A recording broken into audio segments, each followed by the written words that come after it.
How to download a Bitcoin wallet app. Hi guys, welcome to our channel. Let's begin. In this video, I will guide you on how you can download Bitcoin wallet app. For this, open up Play Store on your Android device, or you can open App Store if you are on your iOS device. Now tap on the search bar. Then you want to type Bitcoin.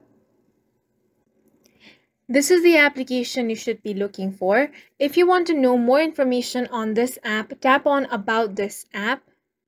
Here it says that Bitcoin Wallet is easy to use multi-chain self-custody crypto wallet that puts you in full control of all your cryptocurrency holdings.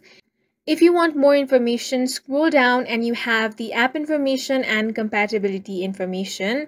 If you head back and scroll down, you also have ratings and review by other users. If you want to download this application, tap on the install button.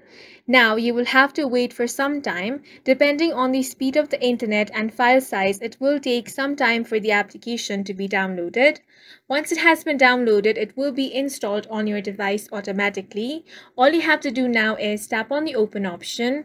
If you do not have an account, you can simply create one. If you do, you can log in and then start using the Bitcoin Wallet app.